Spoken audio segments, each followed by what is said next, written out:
Telephone booth లో enquiry చేసా ఉన్నా. పక్కనే లేడీస్ కాలేజ్ ఉండడం వల్ల ఏమై చేసిందో తెలియదు అన్నారు. ఒక ఆడపిల్ల వల్ల వాడు తప్పించుకున్నాడు. అసెంబ్లీలో అపోజిషన్ వాడు కావాలనే ఈ విషయం అడుగు మరి కలుగుతున్నారు. ఇంతకు మించి మనం ఓర్పుగా ఉంటే వాడు ఖచ్చితంగా గెలిచేస్తాడు. బెజవారి నుంచి 50 మందిని రప్పించండి.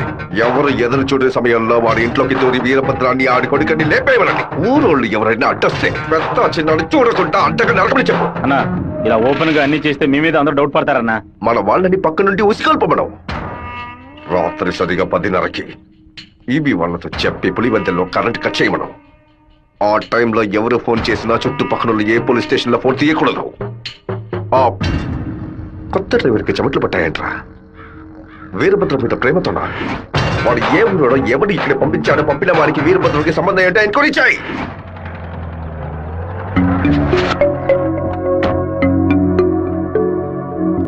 పెళ్లి ఏమిటన్నయ్యా? వద్దమ్మా. ఎప్పుడు నాన్న గురించి మాట్లాడుతుంటావుగా, నాన్న ఇలాగే ప్రవర్తిస్తారా? శత్రువైనా మర్యాద ఇచ్చి మాట్లాడతారు కదా, వెళ్ళనయ్యా. నేను నిన్ను క్షమాపణ అడగడానికి రాలేదు. ఎందుకంటే నేను చేసిన తప్పుకి క్షమాపణ లేదు. మేము ఊరు వదిలి వెళ్ళిపోతున్నాం. నేను మీ నాన్నకి విషం పెట్టింది ఎంత నిజమో, నేను ప్రేమించింది కూడా అంతే నిజం. దయచేసి నా ప్రేమని మాత్రం అనుమానించొద్దు.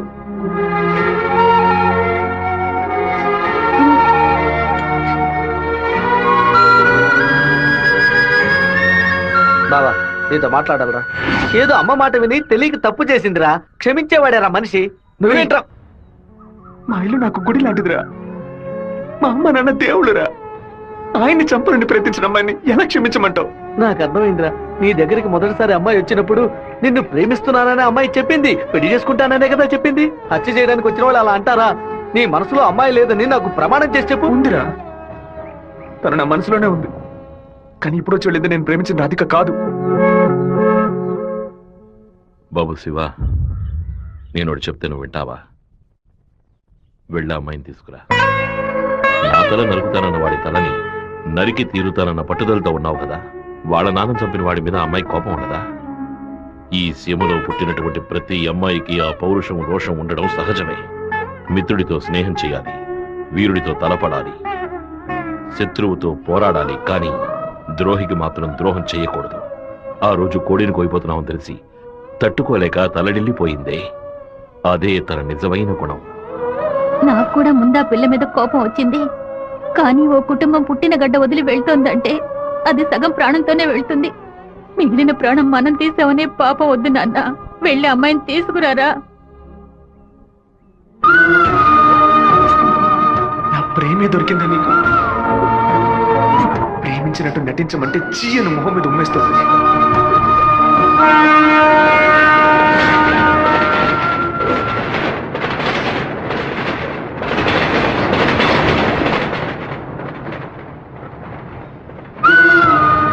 రా ఇంటికి వెళ్దాం.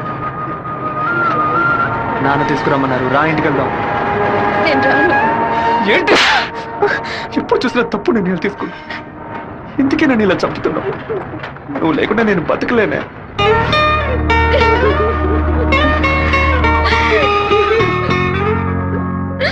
నీకు ముఖ్యమైన విషయం చెప్పాలని ఒంటరిగా రానా? ఎక్కడికి ఒంటరిగా వెళ్తున్నారు?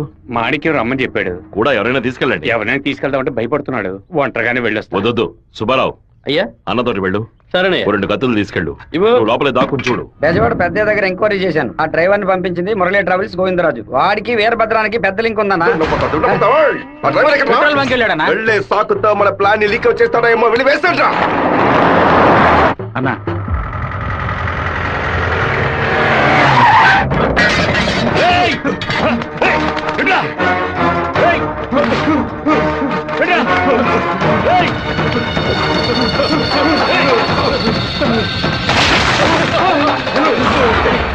జీతం తీసుకునేది మాయి గారి దగ్గర, పనిచేసేది వీరభద్రానిక.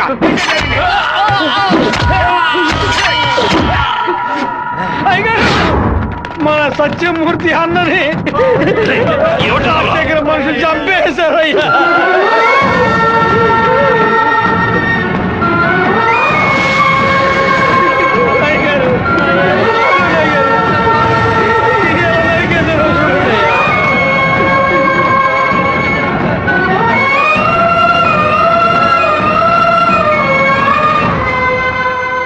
దిగి ఇద్దరిని నరికేసి ఉండేవాడినయ్యా. కానీ ఒకవేళ నాకు ఏదైనా జరిగితే ఆ కబురు మీకు అందకుండా పోతుందని నోరు మూసుకుని ఉండిపోయినయ్యా. కరెంటు కట్ చేస్తారట, ఫోన్ చేస్తే పోలీసులు రారట. పదవిలో ఉన్నామన్న పొగరు. సరే, అందరూ ఇళ్లకు వెళ్ళండి. మీ పెళ్ళాం పిల్లల్ని జాగ్రత్తగా చూసుకుని ఇంట్లోనే ఉండండి. మమ్మల్ని అందరినీ ఇంటికి వెళ్ళి జాగ్రత్తగా ఉండమని చెప్పి మీరు ఒక్కరే వాడితో పోరాడతారా? మిమ్మల్ని ఇక్కడ ఒంటరిగా వదిలేసి మేము మా పిల్లలను వాటేసుకుని పడుకుంటాం అనుకున్నారా?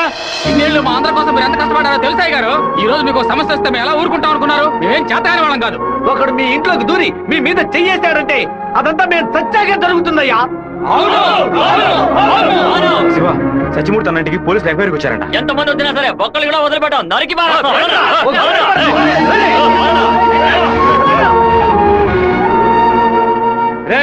ఎవరు వచ్చేస్తారే కత్తికో కండగా నరికేస్తాం. మీ వీధిలోకే కాదయ్యా, ఈ వీధిలోకి ఎవరు వచ్చేస్తారే నరికి పోగులు పెట్టేస్తాం. అన్న, బెజవాడ నుంచి వచ్చిన వాళ్ళు రాత్రి 10:30కి సరిగ్గా మన ఊరు పొలిమేరకు రాగానే మనకు ఫోన్ చేస్తారు. మనం సిగ్నల్ ఇస్తే చాలన్నా. ఆ వీరభద్రుడు చేస్తే పులివెందుల వాళ్ళు మన్ని వెతుకుంటూ వస్తారు. నేను గవర్నమెంట్ గెస్ట్ హౌస్ లో ఉంటాను. సరే. మీరు ఆ సత్రంలో ఉండి పని పూర్తయిన తర్వాత రండి, కలిసి హైదరాబాద్ సరే. వద్దాం. ఓకేనా? సరే, మీరందరూ బయలుదేరండి. సరే అయ్యా. నాన్న, మన ఊరోళ్ళంతా మన మీద ఉన్న ప్రేమతో పిచ్చి పట్టినట్టు ప్రవర్తిస్తున్నారు. ఎవరు వచ్చినా సరే నరికి పారేస్తారు. కానీ జరగబోయే గొడవలో మన వాళ్ళకి నష్టం జరుగుతుందిగా. డబ్బు కోసం వచ్చే వాళ్ళ ప్రాణాలు పోతే వాళ్ళ భార్యలు కూడా ఏడవరు. కానీ మాదయ్య భార్యకి శివప్రసాద్ కుటుంబానికి ఎవరు సమాధానం చెప్తారు నాన్న? ఏం చేయమంటావయ్యా? చట్టము అధికారము వాడి చేతుల్లో ఉంది. తిప్పి కొట్టడం తప్ప మనకు వేరే దారి లేదు. ఒక దారుంది నాన్న. వచ్చే 50 మందిని ఆపడానికి ముగ్గురిని లేపితే చాలు. అర్థం కాలేదు. ఆ రాజశేఖరం వాడి 2 చెంచాలు వాళ్ళని లేపేస్తే చాలు, ఏ గొడవ ఉండదు. మేము నలుగురం చాలు నాన్న. పెళ్లి పెట్టాకులు లేని వాళ్ళు. మేము చచ్చినా ఎవరూ బాధపడరు. కానీ ఖచ్చితంగా చచ్చేలోగా ఆ ముగ్గురిని లేపేస్తాం. వద్దు బాబు, అందుకు నేను ఒప్పుకోను. భయపడకండి నాన్న, నాకేం కాదు. 1 గంట ముందు నా ఫ్రెండ్ ఒకడు తిరుపతి మాయాలాజ్లో నా పేరు మీద రూమ్ తీసుకున్నాడు. కరెక్ట్ గా 10 గంటకి రాజశేఖరాన్ని లేపేస్తే నేను రేణుగుంట ఎయిర్పోర్ట్కి వెళ్ళిపోతాను. వాడు అదే సమయానికి రూమ్ ఖాళీ చేసి ఎయిర్పోర్ట్కి వచ్చేస్తాడు. అక్కడి నుంచి హైదరాబాద్ వెళ్ళి నేను మలేషియా వెళ్ళిపోతాను. 6 నెలలు సంవత్సరం ఆగే నేను తిరిగి వచ్చేస్తాను నాన్న. పోలీస్ రికార్డ్స్లో నా పేరుండే ఛాన్సే లేదు. నేను బాగుండాలని మీరు నాకు పాస్పోర్ట్ ఇప్పించారు. అప్పుడు అది ఉపయోగపడలేదు. ఇప్పుడు అదే మరి అన్ని సమస్యల నుంచి బయటపడేస్తుంది. అయ్యో, ఎందుకమ్మా, ఎందుకు ఏడుస్తున్నావు? 25 ఏళ్ళగా నాన్న కత్తి పట్టుకున్నప్పుడు ఎప్పుడైనా నువ్వు ఏడ్చావా? ఇప్పుడు ఎందుకు ఏడుస్తున్నావు? కొడుకు మీద ప్రేమ. నీ కొడుకు బాగుండాలని దేవుడికి దండం పెట్టుకో. అంతేగాని ఇలా ఏడ్చి నన్ను పిరికివాడి చేయకు. భగవంతుడా, ఏడవకమ్మా. ఏడిస్తే నేను తట్టుకోలేదు. నాయనా, నీకేమైనా అయితే మాకు బాధ ఉండదు అనుకున్నావా? మేమందరం బండరాళ్ళం అనుకున్నావంట్రా. నిన్ను నమ్ముకొని వచ్చిందే ఒక పిల్ల. దానికి నేనే సమాధానం చెప్తాన్రా. చెప్పరా?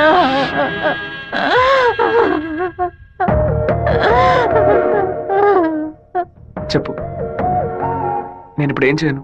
ఇన్ని రోజులు ప్రతి ఒక్క కత్తి వెనక రక్తం మాత్రమే ఉంటుందనుకున్నాను. కానీ ఇంత పెద్ద పోరాటమే ఉంటుందని ఇప్పుడే నాకు అర్థమైంది. నేను వెయిట్ చేస్తుంటాను, తిరిగి వచ్చేంత వరకు వెయిట్ చేస్తుంటాను. మీరే చెప్పారు కదా నాన్న, కోపిష్టి కత్తి పడితేనే తప్పు, కాపలావిడ పడితే తప్పు లేదని. నేను కోపంతో వెళ్ళట్లేదు నాన్న, మనల్ని కాపాడుకోవడానికి వెళ్తున్నాను.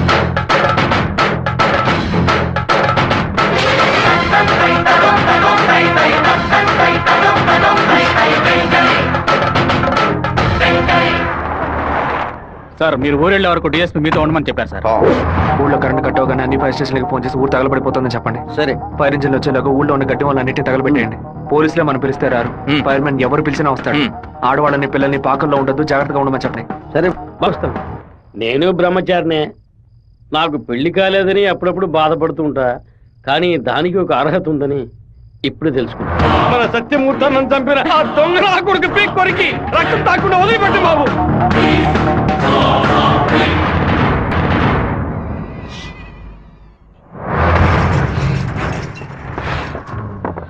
శివ, ఇంట్లో ఎవరు లేరు, అందరూ కళ్యాణ మండపంలో ఉన్నారు.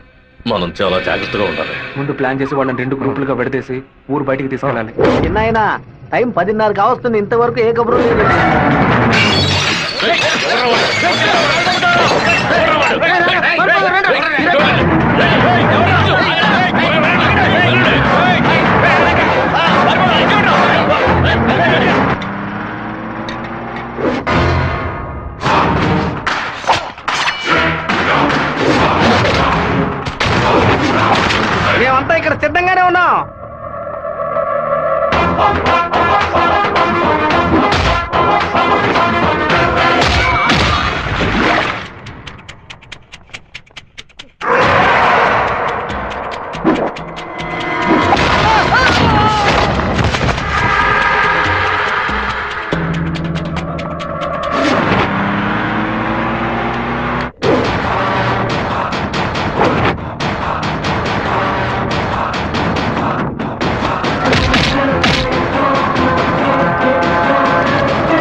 ఫోన్ చేయట్లేదన్నా.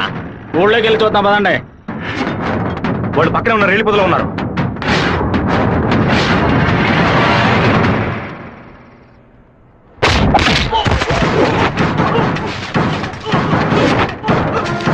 చిన్నాయన కాగడాలు వెలిగించండి.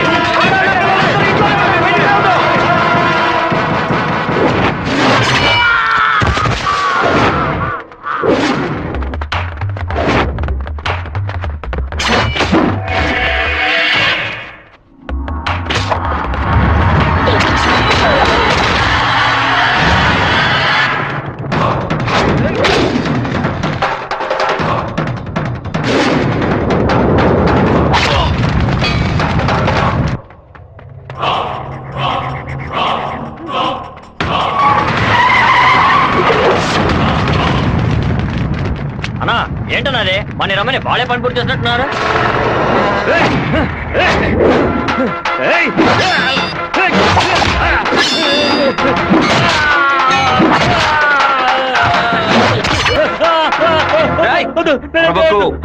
నేను నిన్ను పూర్తిగా నరకలేదు, పై పైన నరికాను. నేను చెప్పినట్టు విని నడుచుకున్నావు అంటే నేను ఇలాగే ఎత్తుకెళ్ళి ఇక్కడున్న జనరల్ హాస్పిటల్లో చేర్పిస్తాను, బతికిపోతావు. లేదో ఇక్కడ గిలిగిలా కొట్టుకుని చావు, నరికిన చోట మట్టేసి వెళ్ళిపోతాను. ఏమంటావు? నేను చెప్పింది చెప్పినట్టు చేస్తాను.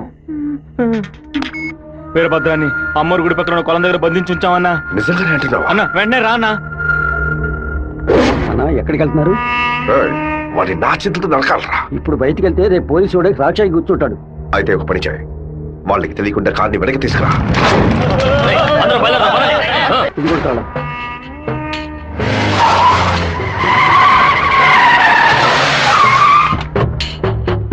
వెంకటేశ్వరరావు, వెంకటేశ్వరరావు,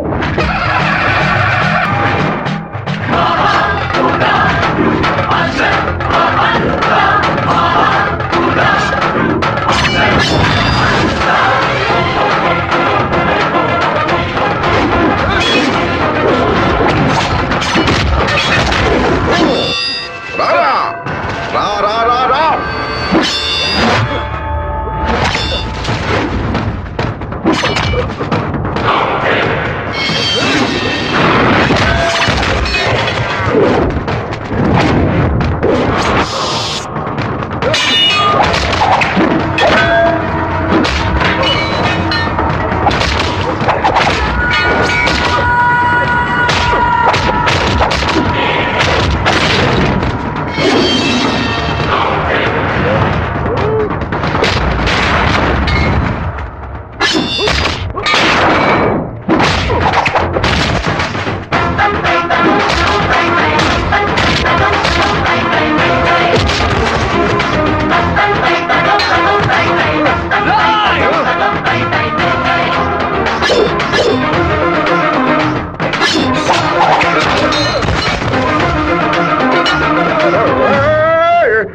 మా నాన్న తల నరికేస్తావా?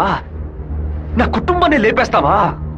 పదవిని ఉపయోగించుకునే డబ్బు కోసం నువ్వేమైనా చేస్తావు. నిన్ను ఎదిరించిన వాడు శత్రువు. రేయ్! చెట్టు వాళ్ళంతా కలిసి మంచి వాళ్ళని అంతం చేయగలిగితే ఇక దేవుడు ఎందుకురా?